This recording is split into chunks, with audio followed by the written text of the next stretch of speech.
नमस्कार दोस्तों।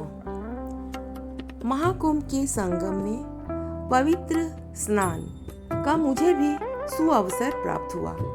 उसी के कुछ पल मैं आपके साथ बांट रही हूँ। हमारी यात्रा शुरू हुई मध्य प्रदेश के शहडोल जिले के रास्ते से रीवा होते हुए प्रयागराज तक। सुंदर प्राकृतिक दृश्यों का आनंद लेते हुए हम चले जा रहे थे। हमें बाणसागर डैम देखने को मिला, जो कि सोन नदी पर मध्य प्रदेश के शहडोल जिले में बना हुआ है। यह देवलोध रीवा से लगभग 54 किलोमीटर लंबी रीवा शहडोल मार्ग पर स्थित है। बहुत सुंदर प्राकृतिक दृश्य का हम आनंद लेते हुए और इसे अपने कैमरे में कैद करते हुए चले जा रहे थे, ये सोचते हुए कि शायद ऐसा दृश्य फिर कभी देखने को मिले या ना मिले। फिर हम पहुंचे बाणसागर बैकवाटर में। विशाल जलाशय, ऊपर नीला आसमान, नीचे नीला पानी और बीच में पहाड़। बहुत ही सुंदर मनोरम दृश्य था ये। स्वच्छ हवा, स्वच्छ पानी का आनंद हम यहाँ पर ले रहे थे।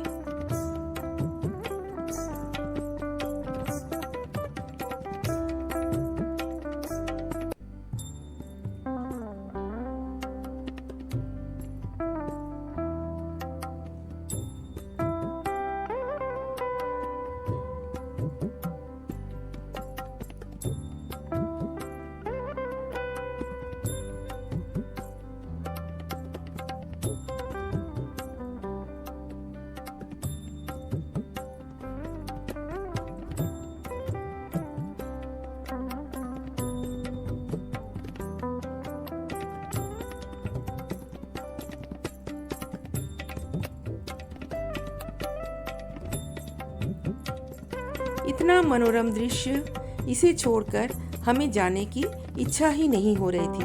पर हमारा गंतव्य तो ये नहीं था। हमें तो जाना था प्रयागराज पवित्र स्नान के लिए।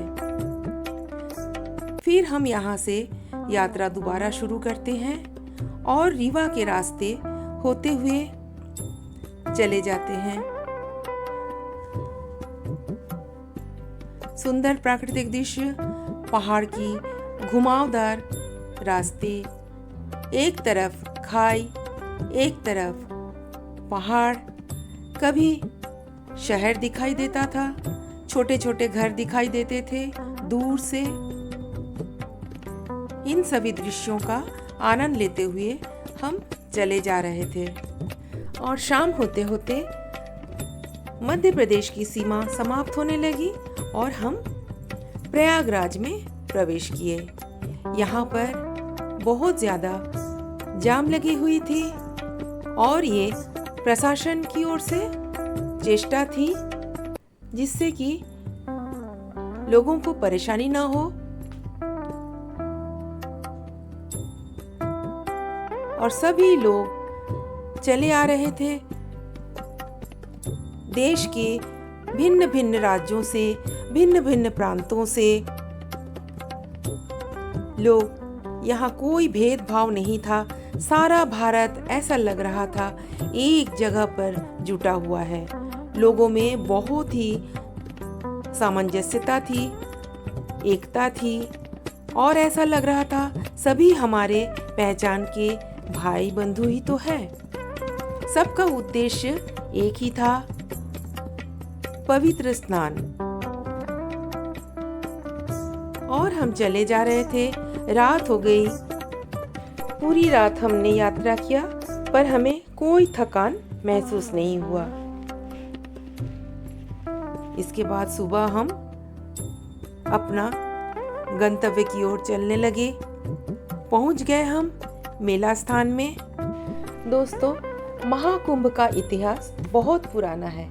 मान्यता है कि समुद्र मंथन के बाद से ही महाकुंभ का आयोजन होने लगा था।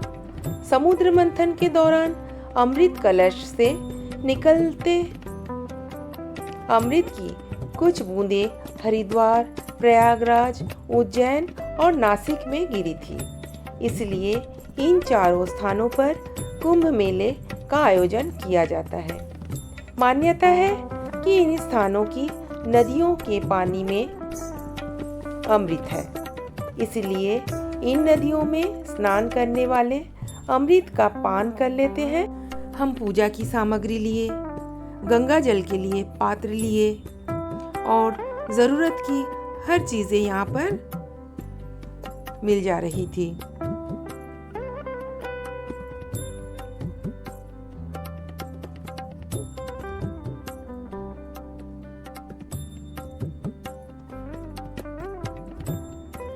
जगह जगह पर टेंट लगे हुए थे। समाज सेवी संस्थाओं के, विभिन्न विभागों के टेंट लगे हुए थे और स्वच्छता यहाँ पर आश्चर्यजनक थी। इतनी भीड़, इतने लोग, लेकिन कोई भी गंदगी कहीं पर नहीं थी। प्रशासन की बहुत अच्छी व्यवस्था थी। सफाई कर्मी लगातार अपना कार्य किए जा रहे थे। काफी दूर चलने के बाद आखिर हम माँ गंगा की गोद में पहुंच गए। माँ गंगा, यमुना, सरस्वती जी, महादेव जी सबको प्रणाम करते हुए हमने पवित्र स्नान किया। अपनी जितनी मनोकामनाएं थी सबको पूर्ण होने की माँ से प्रार्थना किए और ये भी बोले जिसकी भी जो मनोकामना है सबकी मनोकामना हे माँ पूर्ण करो।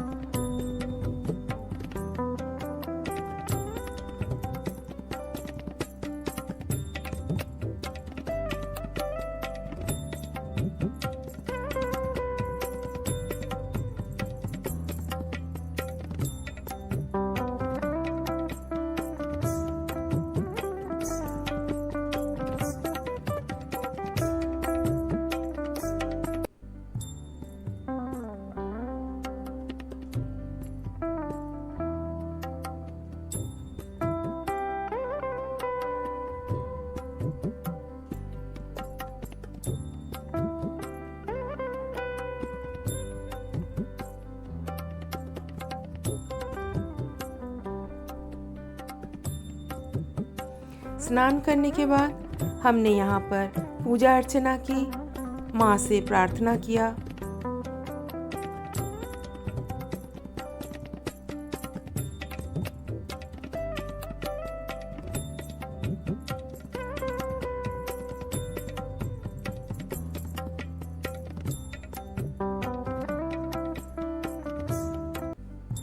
पूजा के पश्चात कुछ हमने दान किए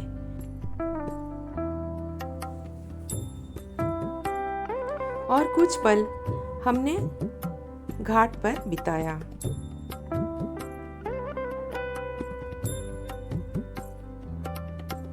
अब वापस आने की बारी थी। हमें वहां से आने की इच्छा बिल्कुल नहीं हो रही थी। कलाकार अपनी कला का प्रदर्शन कर रहे थे। छोटे बड़े जितने भी देश के लोक कलाकार हैं अपनी कला का यहाँ पर प्रदर्शन कर रहे थे। छोटे छोटे व्यापारी अपनी वस्तुओं का विक्रय कर रहे थे।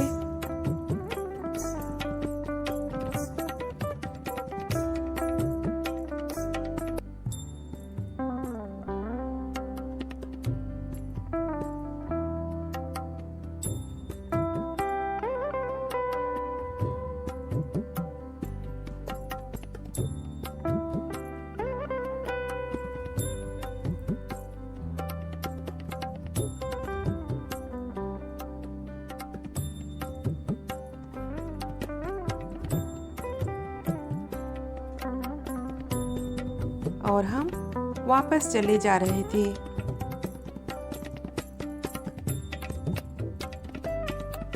फिर से वही दृश्य, जैसे जाने वालों की भीड़ वैसे ही आने वालों की भीड़। लगातार आना जाना चल ही रहा था। रात और दिन यहाँ कोई अंतर नहीं दिखाई दे रहा था और हमारी भी धार्मिक यात्रा समाप्त हुई।